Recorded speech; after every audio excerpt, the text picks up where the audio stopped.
De Nabila, ouvrez les guillemets. Non mais allô quoi, il y a un jeune gars qui meurt à Koh-Lanta et tout le monde rigole. C'est comme si je te dis que ton chien s'est fait renverser et tu rigoles. Non mais allô lolo. Oui, allô Nabila, allô à tous. En effet, c'est encore une fois le raz-de-marée sur Twitter en particulier, bien plus que sur Facebook où l'on continue surtout à mettre des panneaux bourrés de fautes d'orthographe pour partager à l'infini si tu es contre le racisme, contre le cancer et la violence faite aux femmes. Donc sur Twitter, la nouvelle officielle est tombée de ce jeune homme de 25 ans qui a succombé à une crise cardiaque avec dans un premier temps l'annonce imminente d'une réunion de crise à TF1, puis la confirmation de la chaîne annonçant que du coup la saison entière de Koh-Lanta qui entamait son premier jour de tournage au Cambodge au moment de l'accident était purement et simplement annulée et que tout le staff technique et les candidats étaient rapatriés. On lit même que l'avenir de Koh-Lanta pourrait être définitivement compromis après ce drame.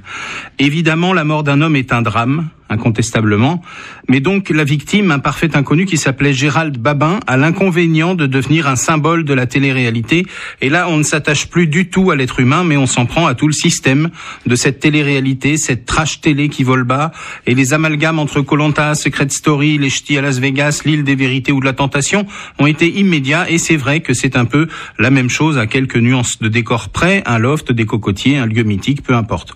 En général, on découvre des inconnus qui très vite vont se prendre la tête et nous donner un spectacle affligeant de prise de tête qui déclenche des buzz nationaux dont le niveau est à peu près celui d'un polder néerlandais. Donc il y a de l'émotion qui s'exprime pour ce jeune homme, par exemple cet internaute qui pense que l'on ferait mieux de dire décédé plutôt que mort, c'est plus respectueux apparemment.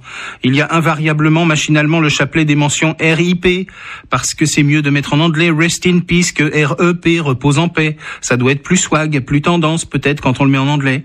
Le comble de la connerie aura sans doute été cette tweetos Hello Didi qui prétend que l'on n'aurait pas parlé de ce drame si le défunt n'avait pas été martiniquais, créant une polémique raciale débile sur le cadavre encore chaud du malheureux.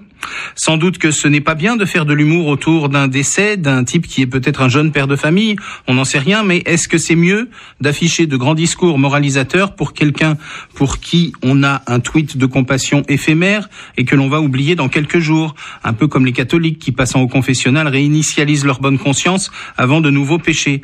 C'est toujours la question de savoir si l'on peut rire de tout. Le second degré et l'humour noir sont malmenés sur les réseaux sociaux et ça commence à m'inquiéter. De toute façon, il y a belle lurette que toutes les valeurs ont volé en éclats, les people les plus insipides et les chanteurs les plus ringards sont élevés au rang de stars.